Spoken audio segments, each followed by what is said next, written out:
Ladies and gentlemen, listen carefully. Too many people in life believe that success comes from saying yes to everything, from being present everywhere, from being available at every call. But let me ask you something. Does gold make itself easy to find? Do diamonds sit on the surface waiting for someone to pick them up? No. Their value is in their rarity, in their refinement, in the distinction. Your problem is not that you are unnoticed. Your problem is that you have made yourself too common. You have confused accessibility with importance. And today I want to shake your mindset, because true impact in life comes not from being everywhere, but from being valuable. Listen to me carefully. One of the greatest mistakes you can ever make is believing that your significance is measured by how many people have access to you. Many of you are exhausted, frustrated, and stretched beyond your limits, not because you lack potential, but because you have given too much of yourself to things that do not serve your destiny.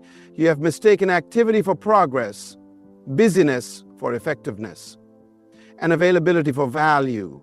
Let me ask you, have you ever seen a lion chasing every insect that crosses its path? Have you ever seen an eagle flapping its wings at every gust of wind? No, a lion moves with focus. An eagle soars with precision. But look at you, running in every direction, answering every call, responding to every demand, trying to please everyone, hoping that being available will make you important. The truth is, people do not value what they can access to easily. If you are always present, you become ordinary. If you are always available, you become predictable. And anything that is predictable loses its power. Even the sun, though it shines every day, is ignored by most. But let a rare eclipse happen and the whole world stops to watch. Why?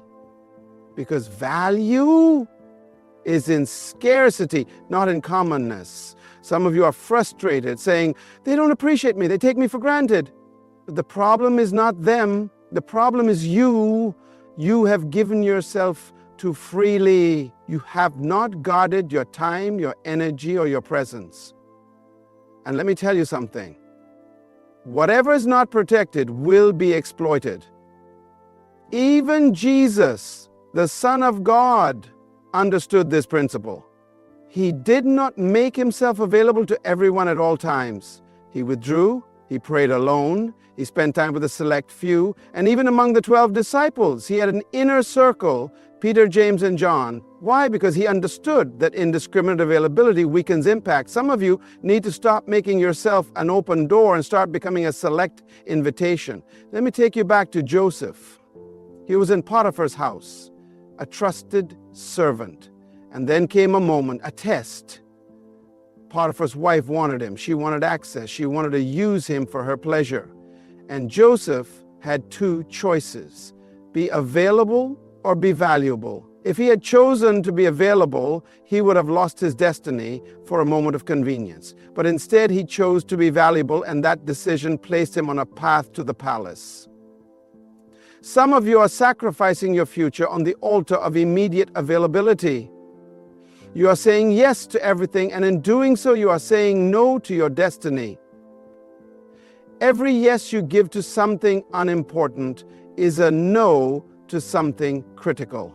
Every time you make yourself accessible to distractions, you are closing the door on your own greatness. Wake up. You were not created to be common. You were not designed to be everywhere at all times. You must guard your presence. Choose where you invest your energy. Not every call deserves an answer. Not every opportunity is your assignment. Not every invitation requires your presence. If you do not take control of your availability, people will waste your life for you. From this day forward, stop chasing recognition through presence and start building your worth through refinement. Because the truth is, the world does not chase what is always available. It chases what is truly valuable. We live in a world where people believe that visibility equals value. They think that if they are not constantly seen, constantly in the spotlight, constantly in front of people, then they are not progressing. But that is a dangerous deception. A seed is never seen while it is growing. A tree does not sprout overnight.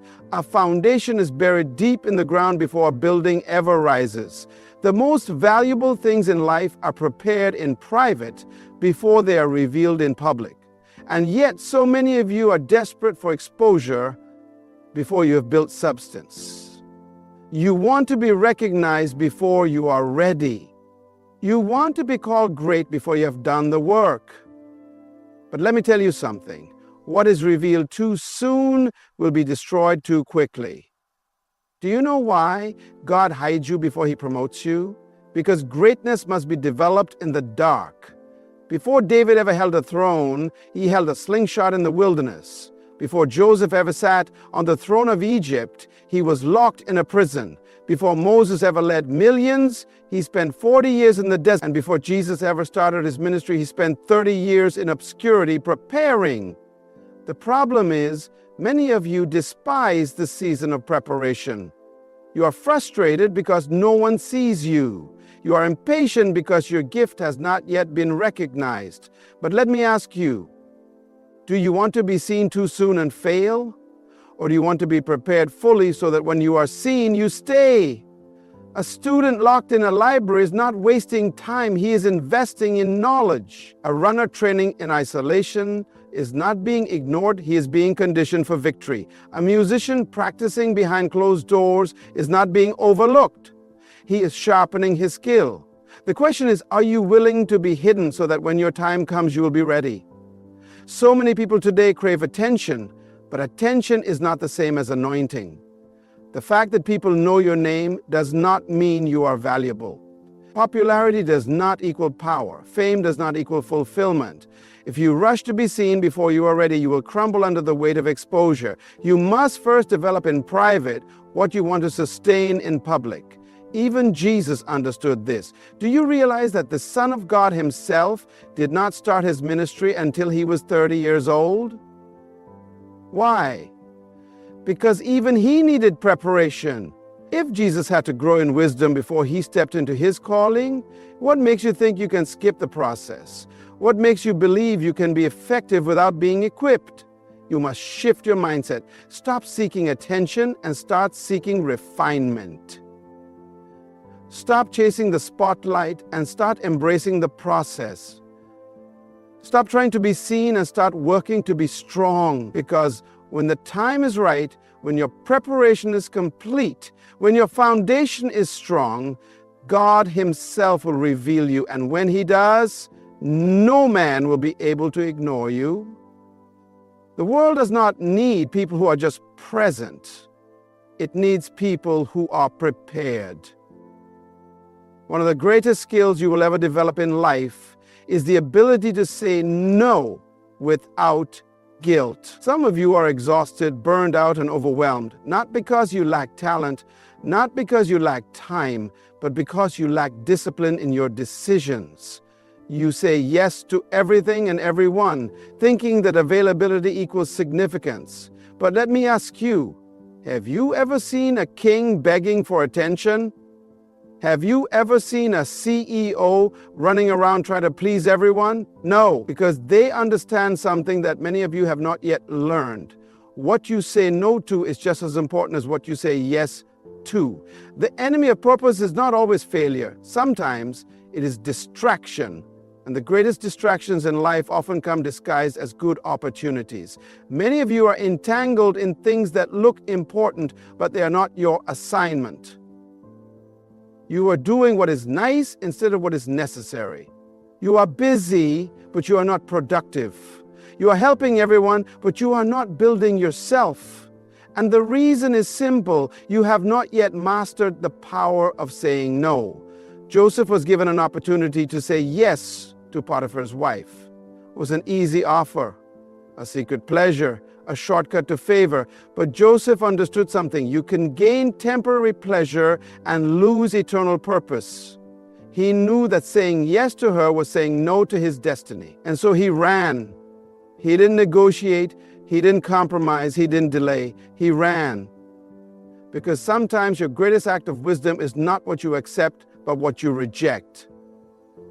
Some of you need to stop negotiating with distractions. You keep entertaining things that God has called you to walk away from. You keep justifying relationships that are draining your strength. You keep saying yes to obligations that are not aligned with your calling. But hear me today. Just because something is good does not mean it is God. Just because something is available does not mean it is assigned to you. If you are not careful, you will spend your life saying yes to small things and miss out on the great things you were born for. Even Jesus understood this. Do you realize that Jesus did not heal every sick person on earth? He did not go to every city. He did not say yes to every request. At one point, people begged him to stay in one place, but he refused because he knew he was called to move forward. He didn't live to please men. He lived to fulfill purpose. And that is why he could confidently say, "It is finished." Some of you are exhausted because you are trying to finish assignments that God never gave you. It is time to reset your priorities. It is time to value your purpose more than people's opinions. It is time to recognize that every yes you give to something small is a no to something greater. So stop feeling guilty for guarding your time. Stop apologizing for protecting your purpose. Stop explaining yourself for choosing destiny over distraction. Because in the end, life will not reward you for how many things you did. It will reward you for doing the right things. The world does not reward mediocrity. It does not chase after the average. It does not celebrate the ones who dabble in everything but master nothing. Look around you. Who are the people that rise to the top? Who are the individuals that nations seek, that industries pay millions for, that history remembers? It is not those who do many things. It is those who have mastered one thing. The tragedy of our generation is that too many people are trying to be everything to everyone. One day they are chasing this, the next day they are pursuing that. They jump from skill to skill, from career to career, from purpose to purpose, thinking that success is found in doing more. But hear me today. Excellence is not in multiplicity, it is in mastery. David was not known because he tried everything. He was known because he mastered one thing.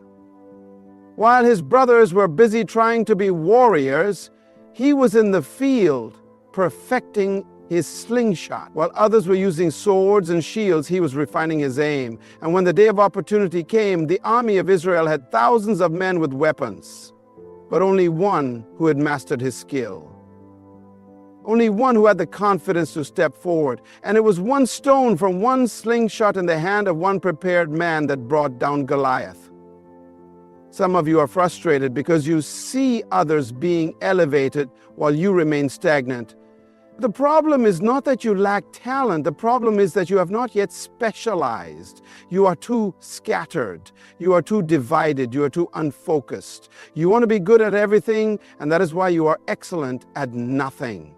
Look at the world around you. If a man masters medicine, they call him a doctor. If a man masters law, they call him a lawyer. If a man masters music, they call him a maestro.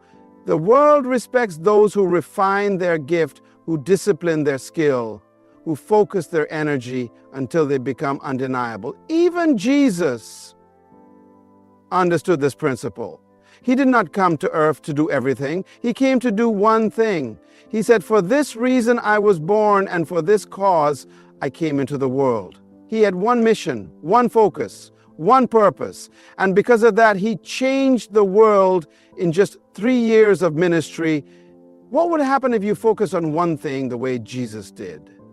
What would happen if you mastered your gift instead of spreading yourself thin? The world does not chase after the common. It pursues the extraordinary, and the extraordinary is simply the ordinary that has been refined, disciplined, and perfected. Stop trying to be everything. Stop running in every direction. Find your one thing.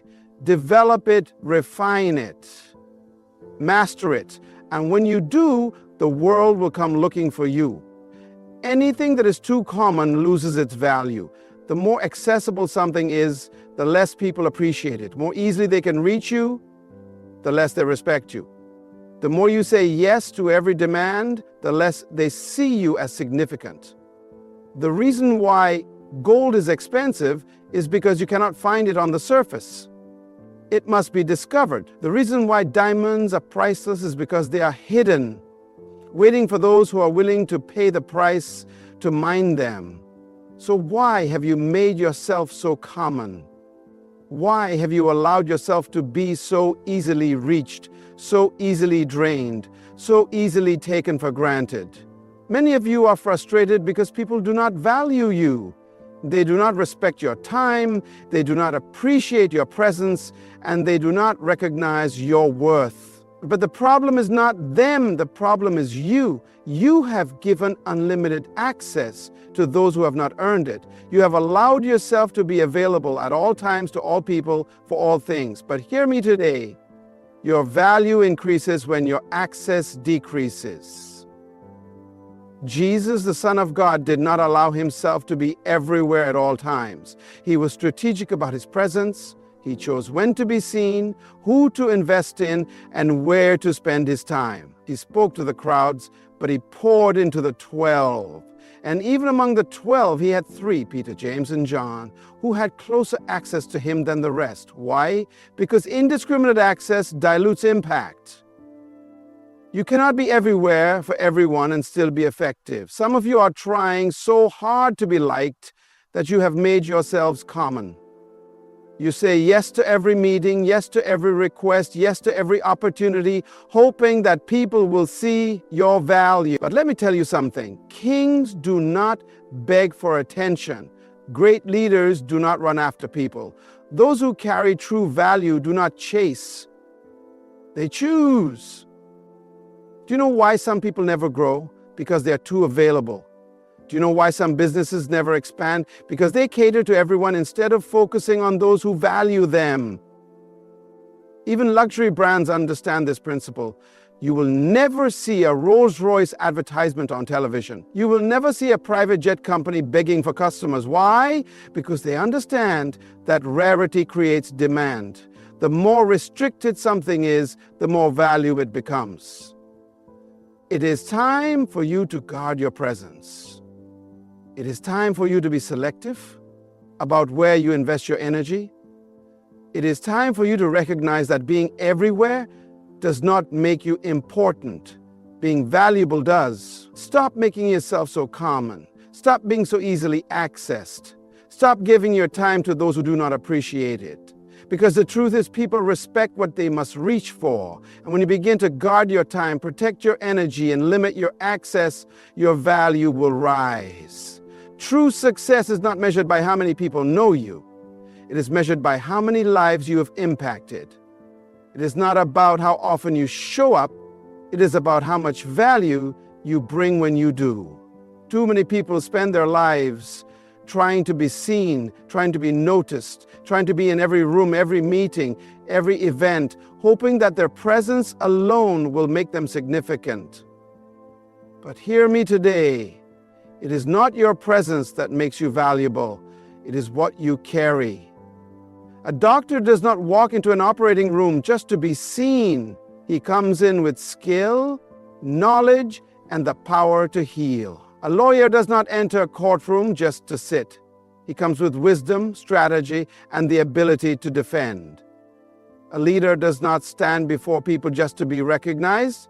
He speaks with authority, bringing vision and direction. The question is, what do you carry? When people encounter you, what do they receive? When you open your mouth, do you bring wisdom or just noise?